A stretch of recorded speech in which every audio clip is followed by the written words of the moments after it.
అంతరిక్ష పరిశోధనలో మరోసారి నూతన శకం స్టార్ట్ అయింది. దాదాపు 50 ఏళ్ల సుదీర్ఘ విరామం తర్వాత మనిషి మళ్లీ చందమామ వైపు ప్రయాణం మొదలుపెట్టాడు. నాసా ప్రతిష్టాత్మకంగా చేపట్టిన ఆర్టెమిస్ 2 మానవ సహిత ప్రయోగంలో భాగంగా 4 వ్యోమగాములతో ఓరియన్ క్యాప్స్యూల్ జాబిల్లి వైపు దూసుకువెళ్తోంది. 10 రోజుల పాటు అంతరిక్షంలో ఈ వ్యోమనౌక ప్రయాణం అసలు ఎలా సాగబోతోంది? ఆర్టెమిస్ 2 మేజర్ టార్గెట్ ఏంటి?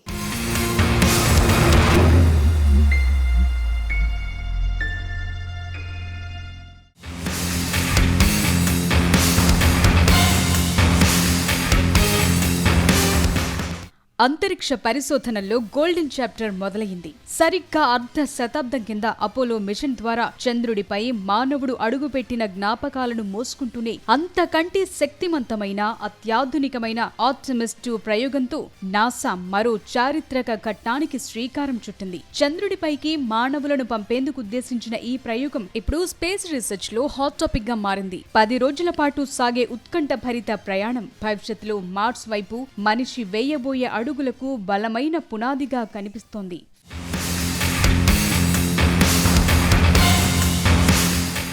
ఫ్లోరిడాలోని కెనడీ స్పేస్ సెంటర్ నుంచి 4 వ్యోమగాములతో కూడిన ఓరియన్ క్యాప్స్యూల్ జాబిల్లి వైపు దూసుకెళుతోంది. చంద్రుడి దిశగా సాగుతున్న ప్రయాణంలో తీసిన అద్భుత దృశ్యాలను నాసా షేర్ చేసింది.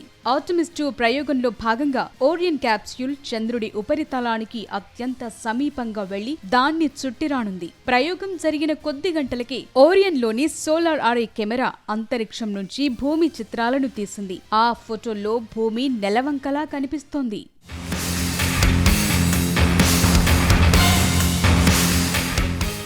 ఆర్టెమిస్ 2 మిషన్లో 3 అమెరికన్లు, ఓ కెనడా వాసి భాగస్వాములయ్యారు. వీరిలో చంద్రుడి యాత్రకు వెళుతున్న తొలి మహిళగా క్రిస్టినా కోచ్, తొలి నల్లజాతీయుడిగా విక్టర్ గ్లోవర్, నాసా మూన్ మిషన్లో పాల్గొన్న తొలి అమెరికేయేతర పౌరుడిగా జెరెమీ హ్యాన్సన్ చరిత్ర సృష్టించారు. వీళ్లంతా చందమామపై కాలు మోపకుండా దూరం నుంచే జాబిల్లిను చుట్టివేస్తారు.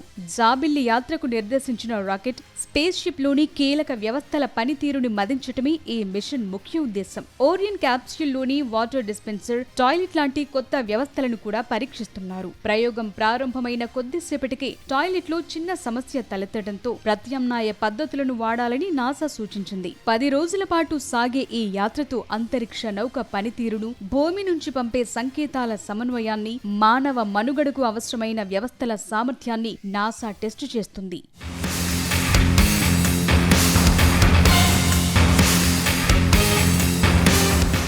ఓరియన్ క్రూ మాడ్యూల్ కు 50 ఏళ్ల కిందటి అపోలో మిషన్లలో ఉపయోగించిన మాడ్యూళ్లలో పోలిక ఉన్న లోపలి నిర్మాణం మాత్రం పూర్తిగా భిన్నంగా ఉంది. ఆ కాస్త స్థలంలోనే 4 ఆస్ట్రోనాట్స్ పనిచేయాలి.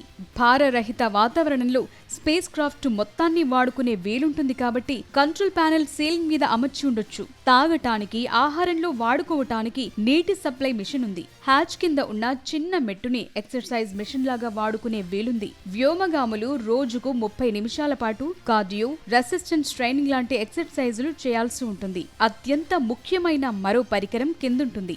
అదే టాయిలెట్.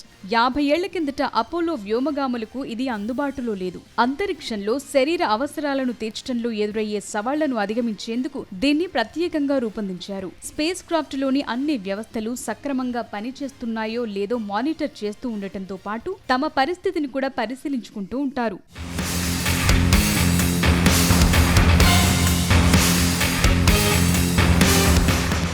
ఆర్టెమిస్ 2 ప్రయోగంలో మనం భూమి నుంచి చూడలేని చంద్రుడి అవతలి వైపు చుట్టూ ప్రయాణిస్తారు. చంద్రుణ్ణి మరింత క్షుణ్ణంగా పరిశీలించేందుకు వీలుగా ఓరియన్ చంద్రుని వైపు ఉంటుంది. వ్యోమగాములకు చంద్రుణ్ణి చూసేందుకు, ఫోటోలు తీసేందుకు, జియాలజీ గురించి మరింత సమాచారం తెలుసుకునేందుకు 3 గంటల సమయం ఉంటుంది. ఇది భవిష్యత్తులో చంద్రుడిపై దిగేందుకు ప్రణాళికలు, సన్నాహాలకు సహాయపడుతుంది. ఓరియాన్ కిటికీల ద్వారా ముందు భాగంలో చంద్రుణ్ణి దగ్గరగా, వెనుక నుంచి భూమిని ఒకేసారి చూడగలుగుతారు. భవిష్యత్తులో చంద్రుడిపై మనుషులను దించడానికి చేపట్టే ఆర్టెమిస్ 3 మిషన్ కి ఈ ప్రయోగం కీలకమైన పునాదిగా నిలవనుంది. ఇప్పుడు వెళ్లిన వ్యోమగాములు చంద్రుడిపై దిగకుండా జాబిల్లికి అవతలి వైపు సుమారు 6400 కిలోమీటర్ల దూరం దాకా వెళ్లొస్తారు. ఇంత దూరం వెళ్లిన మానవులుగా వీళ్లంతా రికార్డ్ సృష్టించనున్నారు.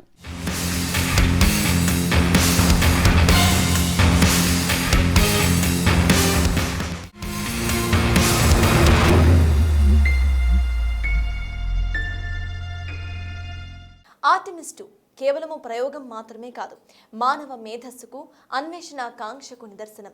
50 ఏళ్ల క్రితం కేవలం చంద్రుడిపై అడుగు పెట్టడమే లక్ష్యంగా సాగిన ప్రయాణం ఇప్పుడు ఏకంగా జాబిలిపై స్థావరాన్ని ఏర్పాటు చేసుకునే దిశగా సాగుతోంది.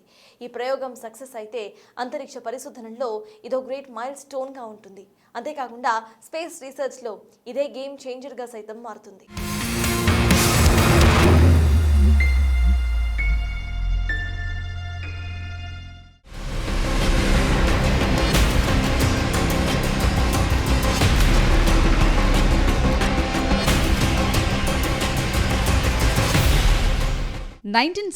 లో జరిగిన అపోలో 17 తరువాత మానవులు చంద్రుడి వైపు పయనమయ్యారు. ఏళ్ల తరబడి జాప్యం, భారీ వ్యయ ప్రయాసల తరువాత ఈ చరిత్రాత్మక ఘట్టం ఆవిష్కృతమైంది. 4 వ్యోమగాములు 8 లక్షల కిలోమీటర్లకు పైగా ప్రయాణించి చంద్రుడి చుట్టూ తిరిగి భూమికి చేరుకుంటారు. ఈ యాత్ర ఓ అద్భుతమే కాదు, ప్రమాదకరమైంది కూడా. అన్ని అనుకూలంగా ఉంటే ఈ మిషన్ చంద్రుడి అద్భుత దృశ్యాలను చూపిస్తుంది, జాబిల్లి చుట్టూ ఉన్న వాతావరణంపై కొత్త సమాచారాన్ని అందిస్తుంది. భవిష్యత్తులో చంద్రుడిపై దిగటం, అక్కడే స్థావరాలు ఏర్పాటు చేసుకోవటం లాంటి వాటికి రోడ్ క్లియర్ చేసే మిషన్ ఇది. మరో గ్రహంపై ఎలా జీవించాలో మనిషి నేర్చుకునే తొలి అడుగు ఈ ఆర్టెమిస్ 2 మిషన్.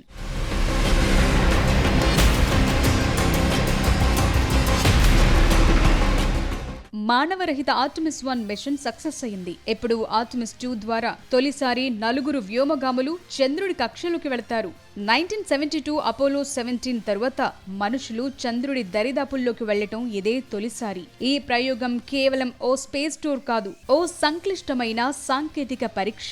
ఓరియన్ క్యాప్సూల్లోని life support systems, communication, controlling system అంతరిక్షంలో ఎలా పనిచేస్తాయో ఈ మిషన్ తేల్చనుంది. భూమికి వేల మైళ్ల దూరంలో రేడియేషన్ ప్రభావం ఎక్కువగా ఉన్న చోట మానవ శరీరం ఎలా స్పందిస్తుందనేది అధ్యయనం చేయడానికి ఇది కీలకం. చంద్రుడి చుట్టూ ఒక శాశ్వత అంతరిక్ష కేంద్రాన్ని నిర్మించే ప్రణాళికలు ఇది మొదటి అడుగని చెప్పాలి. ఈ మిషన్ కోసం ప్రపంచంలోని అత్యంత శక్తివంతమైన రాకెట్ స్పేస్ లాంచ్ సిస్టమ్ ని ఉపయోగిస్తున్నారు. ఇది దాదాపు 9 మిలియన్ పౌండ్ల థ్రస్ట్ ని ఉత్పత్తి చేస్తుంది.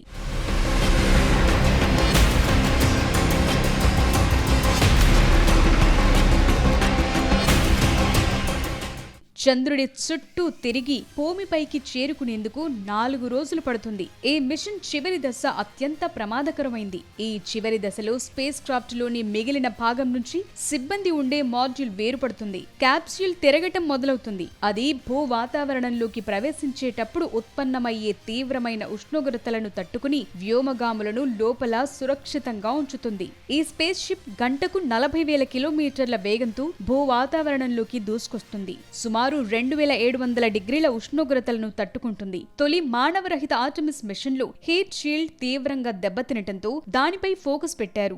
భూ వాతావరణంలోకి ప్రవేశించే కోణాన్ని సర్దుబాటు చేసి సమస్యను పరిష్కరిస్తారు. వ్యోమగాములు పసిఫిక్ సముద్రంలో కాలిఫోర్నియా తీరానికి సమీపంలో నెమ్మదిగా ల్యాండ్ అవుతారు. తిరిగి సేఫ్ గా భూమిపైకి చేరటమే ఈ మిషన్ లో అత్యంత కీలక ఘట్టం.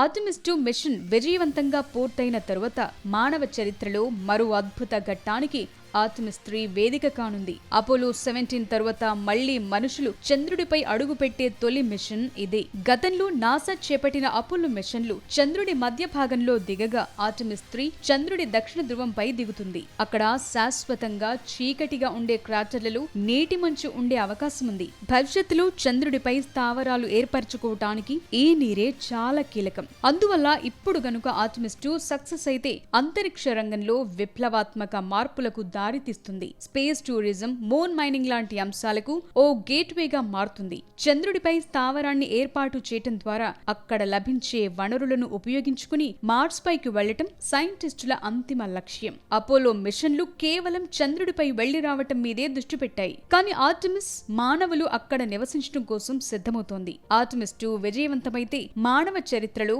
మరో సువర్ణ అధ్యాయం మొదలవుతుంది. ఇది కేవలం ఓ దేశానికో సంస్థకు సంబంధించిన విషయం కాదు, అనంత విశ్వాన్ని జయించాలనుకునే మానవుడి ఆకాంక్షకు ప్రతిరూపం.